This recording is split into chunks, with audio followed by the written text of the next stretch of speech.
Winter, 1879. A Cree hunter named Swift Runner walks into a Catholic mission near Fort Edmonton. He's alone. His wife, mother, brother, and 6 children didn't survive the winter, he says. Starvation took them all. But Swift Runner doesn't look starved. He looks well-fed. When authorities reach his camp, 25 miles from a trading post with food, they find scattered human bones. Swift Runner had eaten his entire family. At trial, his defense is simple and terrifying. I didn't do this. The Wendigo did. The court hangs him anyway. But here's the thing. Swift Runner never changed his story. Even facing execution, he insisted something else had been in control.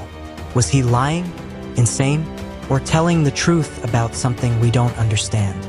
For centuries, Algonquian peoples have told stories of the Wendigo, and Swift Runner wasn't the first or the last to claim it was real. The legend. The Wendigo belongs to nations stretching from the Atlantic to the Rockies: Ojibwe, Cree, Innu, Naskapi. Centuries of oral tradition. Countless tellings. The details shift between communities, but the core warning stays constant. Some describe it as a malevolent spirit that possesses humans. Others say it's what humans become after crossing a forbidden line. The physical descriptions vary wildly. 15 feet tall in some accounts. Skeletal, emaciated. Gray skin stretched impossibly tight over bones. Eyes sunken deep into the skull. Sometimes antlers like a deer. Sometimes wings. Sometimes just humanoid enough to be recognizable. And that's what makes it terrifying. But every version agrees on one thing. It's intrinsically connected to cannibalism. The legends say the first taste of human flesh changes you fundamentally. Your heart literally turns to ice. Frozen, incapable of human warmth or feeling. Your humanity drains away like water through a sieve. You grow taller, thinner, more skeletal, more desperate. And here's the cruel paradox. The more you consume, the larger you become. The larger you become, the more you need. An endless cycle of hunger, never satisfied, forever hunting, forever empty. The Wendigo can never be full. That's the horror at the center of every version. But is this just a cautionary tale? A metaphor designed to prevent a taboo? These communities lived through brutal 6-month winters where temperatures plunged below freezing for weeks. Failed hunts meant empty stores. Dwindling supplies meant impossible choices. Starvation wasn't an abstract concept. It was a generational memory, a constant threat, something every family had faced or feared.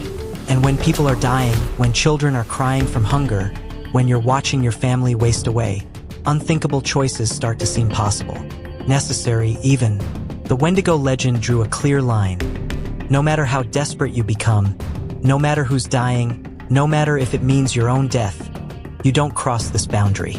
Because what you become afterward is worse than death itself. That's one interpretation. A cultural safeguard encoded in supernatural terror. Or maybe it wasn't just a warning. Maybe it was a description of something communities had actually witnessed. Something they needed future generations to recognize and fear. The cases. 1879. Swift Runner confesses to killing his family but claims Wendigo possession. The court calls it murder. He's executed. But 25 miles from food? Why not seek help? What kept him isolated when survival was so close? 1907. Jack Fiddler is arrested. An elderly Ojibwe chief and respected shaman. Over his lifetime, he'd killed at least 14 people he identified as Wendigos. His community supported him. When someone showed signs, violent behavior, claims of cannibalistic urges, psychological breakdown, families asked Fiddler to intervene, to stop the transformation before it completed. To Fiddler, these were mercy killings, necessary actions to protect the community from a genuine supernatural threat. Canadian authorities saw murder. Fiddler was in his 70s. During a supervised walk, he escaped and took his own life before trial. His brother Joseph was convicted, sentenced to death, then pardoned, but died in prison days before the pardon arrived. Here's what's strange. Fiddler community believed him. For decades, multiple families requested his help. This wasn't one person's delusion. It was a shared understanding of danger. Were they all wrong? Or were they experiencing something outsiders couldn't recognize? The explanation: Western anthropologists needed answers. In the 20th century, they created one: Wendigo Psychosis, a culture-bound syndrome, a mental illness appearing only in specific cultural contexts. The diagnosis was specific. People become convinced they're transforming into Wendigos. Extreme anxiety follows. Overwhelming fear of cannibalistic urges. Sometimes violent delusions. Sometimes actual violence. The belief system itself creates the symptoms. It explained everything: medical framework, cultural context, historical cases, perfect fit, except it wasn't. Modern researchers found problems. Big ones. Dr. Nathan Carlson published a study in 2009. He examined the Wendigo phenomenon in northern Alberta specifically.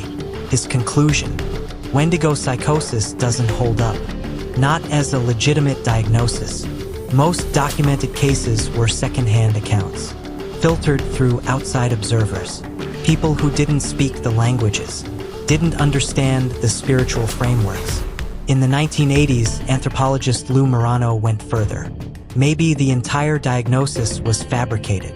Western researchers heard indigenous spiritual explanations, took them literally, pathologized them, created a syndrome that indigenous communities never recognized.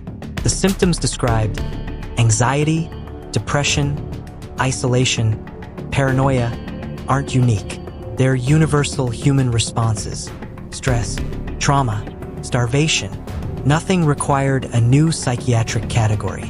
These symptoms were already understood. Yet the diagnosis persisted for decades. In textbooks, in research, creating a framework that obscured more than it revealed. So if Wendigo psychosis isn't real, what explains the pattern? Because there is a pattern. Multiple incidents, different decades, different communities hundreds of miles apart. Consistent descriptions, consistent behaviors, real deaths, documented violence. That's not random, not coincidence. Something was happening. Whether psychological, cultural, or otherwise, something was real. The questions. Some researchers suggest the legend created a self-fulfilling prophecy. Believe in transformation, experience transformation. Culture shaping psychology. But that doesn't explain Jack Fiddler community. Multiple families, over 40 years, independently identifying the same threat. Were they all suggestible? Others point to colonial trauma, communities breaking under disease, displacement, starvation. Psychological crises manifesting in culturally specific ways. That could explain some cases. But Swift Runner's camp was close to supplies. His isolation was a choice. What kept him there? Here's what we know for certain. People died. Families were killed. Real violence occurred. What we don't know. Why these people believed what they believed so strongly they never wavered, even facing execution. Swift Runner maintained his story until the noose. Jack Fiddler chose death over recanting. These weren't casual claims. These were convictions people died for. Were they protecting themselves with lies? Experiencing genuine delusions? Or describing something real that we're interpreting wrong? The pattern. Look at the details that don't fit simple explanations. Swift Runner was well-fed after claiming his family starved. Close to food supplies but didn't seek help. Insisted on possession even at execution. Jack Fiddler interventions were requested by families. His community supported him for decades. Multiple people identified the same signs independently. The consistency across cases spanning different communities, different decades, different circumstances. If it's purely psychological, why the identical patterns? If it's purely murder, why the community-wide belief? If it's purely legend, why the real deaths? Something happened in those forests. Something people experienced as real. Something they were willing to kill or die to stop. The modern Wendigo. Today, Indigenous scholars offer another layer. The Wendigo represents more than literal cannibalism. Ojibwe scholar Brady DeSanti. A marker indicating a person imbalanced both internally and toward the larger community. Activist Winona LaDuke uses Wendigo economics to describe endless consumption, taking more than you need, destroying communities and ecosystems never satisfied. Spiritual transformation, becoming something less than human through greed and imbalance. But this interpretation doesn't erase the original cases. It adds meaning. It doesn't explain why Swift Runner's family died or why Jack Fiddler killed 14 people. The legend adapts. The warning persists. The mystery remains. What remains? We can record the deaths, the testimonies, the madness.